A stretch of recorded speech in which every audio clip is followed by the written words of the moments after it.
Hello everyone, welcome to I exam B. So students, 24 of April को आज हम national पंचायती राज दिवस मना रहे हैं, नेशनल पंचायती राज डे। और हर साल हम इसे मनाते हैं। हालांकि इसे मनाने का सिलसिला 2010 से शुरू हुआ था। इसे हम क्यों मनाते हैं? क्योंकि पंचायती राज को कॉन्स्टिट्यूशनली प्रोविजन किया गया था 73rd एंड 74th अमेंडमेंट 1992 के बाद से। सो आपको पता है कि 24 इसीलिए हमारे लिए ये इंपॉर्टेंट है और ये इनेक्ट किया गया था 1993 से। सो बेसिकली जो पंचायती राज है ये हमें उसकी अवधारणा बताता है जो हमने सोची थी, चाहे वो ग्राम स्वराज की हो या फिर डेमोक्रेटिक डिसेंट्रलाइजेशन की, जिसे हम लोकतांत्रिक विकेंद्रीकरण कहते हैं। इसकी नींव किसने रखी, कब रखी, ये भी आज हम डिस्कस करेंगे। सो थोड़ा सा क्विकली इसको समझेंगे, नेशनल पंचायती राज डे को, और साथ ही साथ क्या गवर्नमेंट अभी कर रही है, क्या सारी चीजें चल रही है। और इसके साथ साथ जो कुरुक्षेत्र मैगजीन है अप्रैल 2023 की, क्योंकि वो भी नेशनल पंचायती राज डे पे थी, तो इसलिए उसको भी हम आज डिस्कस करेंगे। सो 17 ऑफ अप्रैल से 21 ऑफ अप्रैल के बीच में नेशनल पंचायती राज अवार्ड्स वीक मनाया गया। मिनिस्ट्री ऑफ पंचायती राज ने इसको कंसेप्चुलाइज किया है। बेसिकली जो अच्छी पंचायत काम कर रही हैं उनको वेरियस कैटेगरी में प्राइज देने का काम किया गया है।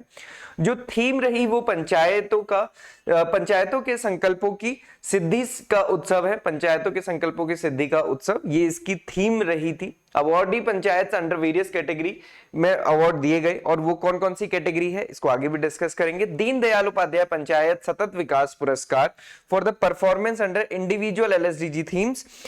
नानाजी देशमुख सर्वोत्तम पंचायत सतत विकास पुरस्कार for the aggregate performance under 9 LSDG themes and green initiative related special categories. ग्राम ऊर्जा स्वराज विशेष पंचायत पुरस्कार, कार्बन न्यूट्रल विशेष पंचायत पुरस्कार। ये 4 कैटेगरीज हैं जिसमें कि पंचायत को पुरस्कार दिया गया। इसके साथ ही साथ मैं आपको बता दूं कि आज जो 24 अप्रैल को नेशनल पंचायती राज दिवस मनाया जा रहा है, ये मध्य प्रदेश में रीवा में मनाया जा रहा है। और जो इसके चीफ गेस्ट हैं वो प्राइम मिनिस्टर श्री नरेंद्र मोदी जी होने वाले हैं, और ये साथ ही साथ प्रोग्राम अभी चल भी रहा होगा। The prime minister will inaugurate an integrated e Gram Swaraj and GEM portal for the public procurement at panchayat level. तो आप सभी को पता है ग्राम स्वराज ई ग्राम स्वराज मतलब डिजिटाइजेशन से रिलेटेड है, NGEM मतलब गवर्नमेंट ई मार्केट प्लेस है, जिसमें कि सो दैट की जो पंचायत है या फिर जो ग्रामीण लेवल पे जो भी प्रोक्योरमेंट का काम होता है वो डिजिटली हो सके। इसके साथ साथ प्राइम मिनिस्टर स्वामित्व प्रॉपर्टी कार्ड भी बेनिफिशियरीज को देंगे। आप सभी को पता है जो स्वामित्व स्कीम है उसको 2020 में पायलट प्रोजेक्ट के रूप में लाया गया था, 2021 में उसको पूरी कंट्री में एलिजिबल किया गया था।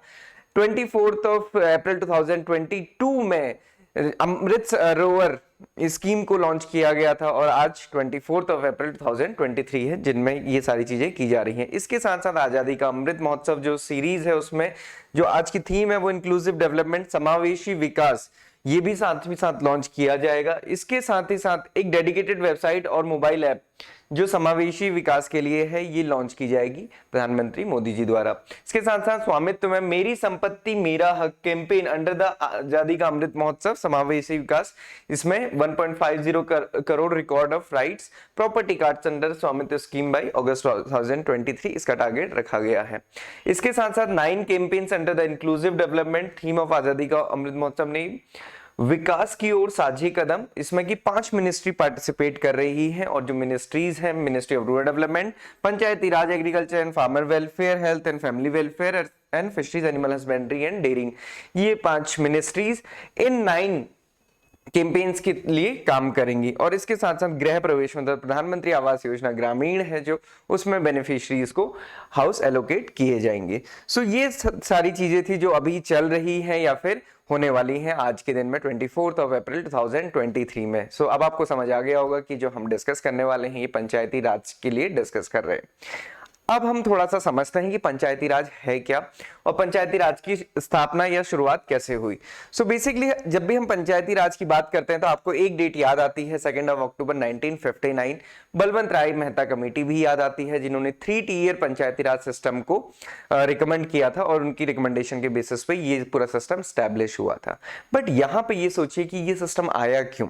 सो बेसिकली 1952 में जब कम्युनिटी डेवलपमेंट प्रोग्राम और national extension services programme launch किया दिया गया था, तो वो बहुत अच्छे से वर्क नहीं कर पाया। तो नेहरू जी ने बोला कि इसको रिव्यू किया जाए कि क्यों हमारी इतनी अच्छी स्कीम इंप्लीमेंट नहीं हो पाई। तो बलवंत राय मेहता कमेटी का गठन किया गया, जिन्होंने अपनी स्टडीज के थ्रू करके ये बताया कि जो हमारी स्कीम्स हैं या फिर जो फाइनल लेवल पे, ग्रास रूट लेवल पे अडॉप्शन होता है या फिर उस जो पर्टिकुलर स्कीम है उसका इंप्लीमेंटेशन होता है, वो बहुत प्रॉपर नहीं हो पाता है। इसलिए हमको ये प्रोसेस रिवर्स में लेनी पड़ेगी। और वो प्रोसेस रिवर्स में लेने का क्या मतलब है कि जो डिमांड है वो ग्रास रूट लेवल से ही जनरेट हो, ना कि सेंट्रल लेवल से। So basically community development programme को जब एग्जामिन किया गया तो उसके बेसिस पे ये आउटकम आई और 3 टियर सिस्टम बनाया गया, विलेज लेवल पे, ब्लॉक लेवल पे एंड डिस्ट्रिक्ट लेवल पे। देन उसके बाद अशोक मेहता कमेटी आई। अगेन अशोक मेहता कमेटी क्यों आई? क्योंकि बलवंत राय मेहता कमेटी ने जो रिकमेंडेशन की थी 1959 में, जो सिस्टम स्टार्ट हुआ था वो फर्दर डिक्लाइन होने लगा था, तो उसके लिए फिर से कमेटी बनाई गई। तो उन्होंने रिकमेंड किया कि 2 टियर सिस्टम होना चाहिए, रेगुलर ऑडिट होना चाहिए। और ऐसा हो क्यों रहा था? क्योंकि जो डिफरेंट स्टेट थे वो अपने अकॉर्डिंग चेंजेस कर रहे थे, किसी का पार्टिसिपेशन ज्यादा था, किसी का पार्टिसिपेशन कम था, सबके अपने अपने अकॉर्डिंग, कंडीशंस के अकॉर्डिंग ये सारी चीजें चल रही थी। उसके बाद जीवी के राव कमेटी आई। अगेन रीजन क्या था कि कैसे पंचायती राज इंस्टीट्यूशंस को स्ट्रेंथन किया जाए। दिक्कत क्या थी? दिक्कत यही थी कि हम जो 3 टियर पंचायती राज सिस्टम हमारा चल रहा था वो बहुत अच्छा नहीं था, कहीं पे कुछ मॉडिफिकेशन स्टेट्स अपने अकॉर्डिंग कर रहे थे। उसके बाद एलएम सिंघवी कमेटी आई, जिन्होंने रिकमेंड किया कि कॉन्स्टिट्यूशनली इसका प्रोविजन किया जाए। 1986 में इन्होंने सजेस्ट किया और उसके बाद इसका कॉन्स्टिट्यूशनल अमेंडमेंट करके इसको कॉन्स्टिट्यूशनल प्रोविजनिंग कर दी गई। फाइनली 1992 में, 1993 से ये इनेक्ट हुआ और तब से 24 अप्रैल को हम पंचायती राज की जो हम कह सकते हैं कि स्थापना हुई वो कॉन्स्टिट्यूशनली हुई। डे को सेलिब्रेट करना हमने बाद में शुरू किया। 13th पंचायती राज दिवस आज हम सेलिब्रेट कर रहे हैं क्योंकि ये 2010 से स्टार्ट हुआ था। एम्पावरिंग पंचायती राज इंस्टीट्यूशन। सो बेसिकली पंचायती राज इंस्टीट्यूशन से एम्पावरमेंट होता है, बट वो कब होगा? जब हमारे पंचायती राज या जो पंचायती राज के इंस्टीट्यूशंस हैं वो खुद में एम्पावरमेंट होंगे। So basically Panchayati Raj institutions are the pillar of democracy. क्योंकि आप सभी को पता है, हम सेंसस की बात करते हैं या फिर गांधी जी ने भी कहा था कि जो भारत की आत्मा है वो गांव में बसती है। उसका क्या मतलब है? उसका मतलब यही है कि जो हमारी पॉपुलेशन है, मैक्सिमम पॉपुलेशन अगर आप देखें 2011 के सेंसस के अकॉर्डिंग 68.8% हमारी पॉपुलेशन रूरल एरिया में रहती है। तो उतनी बड़ी जो पॉपुलेशन रूरल एरिया में रहती है, कहीं ना कहीं वो एम्प्लॉयमेंट जनरेशन, लाइवलीहुड के लिए भी डिपेंडेंट, एग्रीकल्चर या फिर रूरल एरिया में जितनी भी उनको लाइवलीहुड अपॉर्चुनिटीज मिल सकती हैं उस पर डिपेंडेंट है। सो बेसिकली पंचायती राज की अवधारणा भी यही थी कि जो ग्रास रूट लेवल पे लोग हैं उनकी डिमांड को समझा जाए, उनकी डिमांड के बेसिस पे डेवलपमेंट हो सके। 6.50 lakh villages and 65% population near about यहाँ पे मेंशन किया गया है। उसके अलावा ये सारी कंडीशन है। आज के टाइम पे अगर हम देखें कि गवर्नमेंट डेवलप कर कैसे रही है पंचायत को, तो बेसिकली गवर्नमेंट ने ये सिस्टम लेकर आए हैं, थीमेटिक ग्राम पंचायत डेवलपमेंट प्लान। आप सभी को पता है जीपीडीपी प्रिपेयर किया जाता है, ग्राम पंचायत का डेवलपमेंट प्लान, तो उसको थीम बेस्ड कर दिया गया है।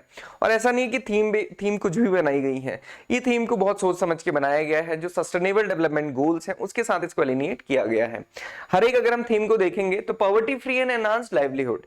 सो सबसे पहले तो पॉवर्टी फ्री और लाइवलीहुड के ज्यादा से ज्यादा उनको अपॉर्चुनिटी मिल सके, इसकी एक ये पर्टिकुलर थीम है जिसके लिए गवर्नमेंट ऑफ इंडिया काम कर रही है। आप सभी को पता है कि चाहे मनरेगा स्कीम है या इसके अलावा DNRLM स्कीम्स हैं, ये पॉवर्टी फ्री और लाइवलीहुड अपॉर्चुनिटीज प्रोवाइड करने में हेल्प करती हैं।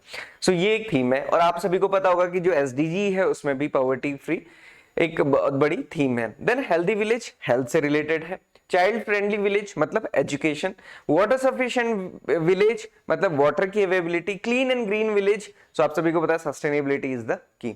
सो ये सारी थीम्स हैं, ये यहाँ पे इलेबोरेट भी की हैं। PDF क्योंकि आपको मिल जाएगा इसलिए मैं यहाँ पे इनको इलेबोरेट नहीं कर रहा हूँ, बट अभी हम जस्ट थीम को समझ रहे हैं। Village with self sufficient infrastructure, जितनी भी बेसिक अम्यूनिटीज हैं, चाहे वो ट्रांसपोर्टेशन से लेके बेसिक हॉस्पिटल फैसिलिटीज की बात करें या फिर स्कूल फैसिलिटीज की। Socially just and social secured village, village with good governance, women friendly village.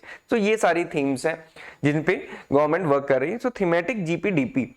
इसके अलावा नेशनल पंचायती राज अवार्ड्स अभी हमने डिस्कस किया। E governance and ICT initiatives लिए गए हैं पंचायती राज में, सो दैट कि पंचायत को बिल्ड किया जा सके, उनको डेवलप किया जा सके, जिसमें सबसे बड़ा एक प्रोग्राम है ई ग्राम स्वराज। उसके साथ साथ स्वामित्व स्कीम है जो गवर्नमेंट ऑफ इंडिया ने लॉन्च की थी। स्वामित्व स्कीम का पर्पस ही यही था कि जो प्रॉपर्टी कार्ड्स हैं वो दिए जा सके, क्योंकि अभी भी हम देखते हैं कि प्रॉपर्टी प्रॉपरली पता नहीं होती है फार्मर को, या फिर उनके पास उनके रिकॉर्ड्स नहीं होते, तो वो रिकॉर्ड्स प्रोवाइड करना ये स्वामित्व स्कीम का एम था। पंचायती राज की अगर हम देखें कि डेवलप कैसे हुआ, तो हमको थोड़ा सा पीछे जाना पड़ेगा। पीछे मतलब ब्रिटिश राज में। तो ब्रिटिश राज में पंचायती राज कैसे डेवलप हुआ, सो अब देखेंगे 1870 में मायो रिजोल्यूशन लाया गया। अब 1870 में मायो रिजोल्यूशन आया क्यों? क्योंकि 1857 में आप सभी को पता है जो रिवोल्ट हुआ था और जहां से रिवोल्यूशन स्टार्ट हुआ था, तो उस समय हालांकि जो ब्रिटिश गवर्नमेंट था उनका ऐसा कोई मकसद नहीं था कि पंचायती राज का विकास करना है, सो बेसिकली डेमोक्रेटिक डिसेंट्रलाइजेशन, क्योंकि डेमोक्रेसी की तो बात थी नहीं। सो वो मायो रेजोल्यूशन लाए और उनका पर्पस क्या था कि डिसेंट्रलाइज किया जाए taxation system to the grass root level. Basically उनका था कि टैक्सेशन प्रॉपरली हो, क्योंकि ऐसा नहीं होना चाहिए कि कहीं से टैक्स आ रहा है कहीं से टैक्स नहीं आ रहा है। So this is for the taxation system. So उसके बाद इसको आगे फॉलो किया गया Lord Ripon's law in 1882। Then उसके बाद 1907 में फर्स्ट टाइम ब्रिटिश इंडिया ने नीड ऑफ पंचायत की बात करी, और उसके बाद महात्मा गांधी जी ने हमेशा इसको बहुत ज्यादा फोकस किया for the decentralisation of power. हालांकि doctor B R Ambedkar ji बहुत ज्यादा इसके फेवर में नहीं थे, क्योंकि उनका कहना था कि जो पंचायत होंगी तो कहीं ना कहीं जो उसमें डोमिनेंट सोसाइटी होगी, या फिर जो उस पर्टिकुलर सोसाइटी में जो डोमिनेंट लोग होंगे उनका कहीं ना कहीं कब्जा हो जाएगा, तो फिर से ये जो कास्ट हेजेमनी है इसी का कंटिन्यूएशन होगा, तो वो इसके बहुत ज्यादा फेवर में नहीं थे। हालांकि बात डेवलपमेंट की जब आती है तो वही बात की गई कि छोटे लेवल से स्टार्ट होके ऊपर तक बात आए। उसके बाद अगर हम देखें इंडिपेंडेंट इंडिया में, तो अभी हमने ये सारी चीजें डिस्कस की, कैसे 1952 से लेके फिर उसके बाद बलवंत राय मेहता कमेटी, उसके बाद वेरियस कमेटी से कैसे फाइनली कॉन्स्टिट्यूशनली प्रोविजन किया गया। तो ये सारी चीजें अभी हमने डिस्कस की। एक टाइप से ये हिस्ट्री है जिसको आप देख सकते हैं। गवर्नमेंट के क्या इनिशिएटिव हैं ये भी अभी हमने डिस्कस किए। ग्राम पंचायत डेवलपमेंट प्लान्स, और ये कैसे हैं थीमेटिक, थीम बेस्ड। ओके, इसके अलावा राष्ट्रीय ग्राम स्वराज अभियान, ई पंचायत, स्वामित्व स्कीम और स्वच्छ भारत अभियान, ये सारी स्कीम्स चल रही हैं। स्वामित्व स्कीम, तो स्वामित्व स्कीम को जैसा कि आपको पता है कि रिकॉर्ड ऑफ राइट्स कहते हैं। सो बेसिकली स्वामित्व स्कीम की जरूरत पड़ी क्यों?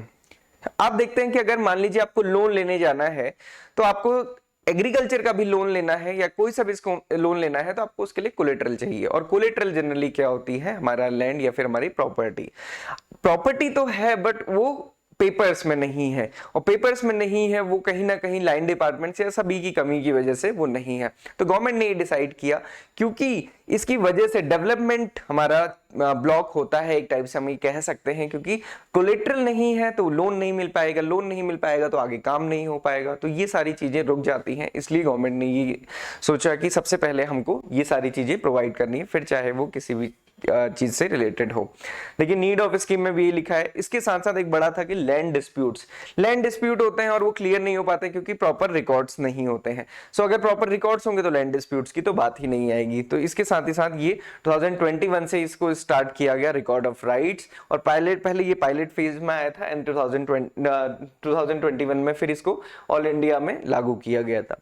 Role of panchayat in attainment of एसएचजीस, तो जो अभी हमने थीमेटिक बेस्ड स्कीम्स की बात की, थीम्स बेस्ड की जीपीडीपी के लिए, वो किस किस एसडीजी से रिलेटेड है। तो अगर आप देखेंगे पंचायती राज में सस्टेनेबल डेवलपमेंट गोल, तो ये gender equality, water and insurability and sustainable management of water, and poverty जो हमने सबसे पहले डिस्कस किया था, ensure health, make cities and human settlement inclusive, save, resilient and sustainable, affordable, reliable, sustainable, modern energy, inclusive and equitable quality education, end hunger, achieve food security and improve nutrition and promote sustainable agriculture। तो ये सारी themes है। आप देखेंगे इन्हीं के basis पे जो थीमेटिक जीपीडीपी बनाए गए हैं वो कहीं ना कहीं इसी से लिंक्ड है। इसके साथ साथ वाटर मैनेजमेंट की बात की गई है, क्योंकि देखिए हर चीज जब हम डेवलपमेंट की बात रूरल एरिया से कर रहे हैं तो सारी ही चीजें रूरल एरिया से ही होती हुई आएंगी, चाहे फिर वो अमृत सरोवर की ही बात क्यों ना हो। गवर्नमेंट ने टारगेट ही यही लिया है कि हमको हर एक जो डिस्ट्रिक्ट है उसमें जो अमृत सरोवर है, मतलब हमको पॉन्ड का एस्टेब्लिशमेंट करना है, वो कहीं ना कहीं विलेजेस से ही हो सकता है। ओके, इसके साथ साथ आप देखेंगे अटल भूजल योजना है, प्रधानमंत्री कृषि सिंचाई योजना है, ये सारी वाटर मैनेजमेंट के लिए वर्क अभी कर रही है। इसके साथ साथ यूनिवर्सल हेल्थ कवरेज आप सभी को पता है, आयुष्मान भारत जिसे हम प्रधानमंत्री जन आरोग्य योजना कहते हैं, ये one of its own kind world largest health insurance scheme है। गवर्नमेंट ने दो काम इसमें किए, एक तो जो हमारा एंटायर हेल्थ स्ट्रक्चर था उसको चेंज किया, जिसके थ्रू की हेल्थ केयर प्रोवाइड की जाती थी, और उसके साथ साथ पर फैमिली पर ईयर एक हेल्थ इंश्योरेंस दिया गया 5 लाख रुपीस का, जिसमें कोई भी लिमिटेशंस या फिर किसी भी टाइप की कोई पर्टिकुलर लिमिट नहीं है। सो ये हेल्थ यूनिवर्सल हेल्थ कवरेज के लिए है। सो बेसिकली अगेन सारी चीजें कहाँ से डेवलप हो रही हैं, ग्रामीण लेवल पे, कहाँ पे इनेक्ट किया जा रहा है ग्रामीण लेवल पे, सो दैट कि पंचायतों को सशक्त बनाया जा सके और अल्टीमेटली जो पंचायती राज है उसकी जो संरचना की गई है, उसका जो एम एंड टारगेट है वो फुलफिल हो सके। तो काफी डिटेल में हमने ये डिस्कस किया, ये आपके आने वाले सभी एग्जामिनेशंस के लिए इंपॉर्टेंट होगा। पंचायती राज हर एक एग्जाम के लिए इंपॉर्टेंट होता है, एग्रीकल्चर एग्जामिनेशंस के लिए खासकर ज्यादा इंपॉर्टेंट है, क्योंकि एग्रीकल्चर एक्सटेंशन की बात जब हम करते हैं तो वहां पे पंचायती राज का अपना एक बहुत बड़ा रोल है। इसके अलावा नाबार्ड जैसे एग्जामिनेशंस में ये काफी इंपॉर्टेंट है। नाबार्ड के लिए एक हम कल सेमिनार भी कंडक्ट करने वाले हैं, तो जो भी स्टूडेंट नाबार्ड को टारगेट कर रहे हैं वो इसको ज्वाइन कर सकते हैं। सो this is all for today. I hope कि आपको काफी सारी चीजें पता चली होंगी, हमने काफी सारी चीजें कवर की हैं एक ही वीडियो में। कैसा सेशन लगा जरूर बताइएगा। इसके अलावा जो भी आपकी डाउट क्वेरीज क्वेश्चन है आप कमेंट बॉक्स में लिख सकते हैं। Thank you for watching this video and have a great day ahead.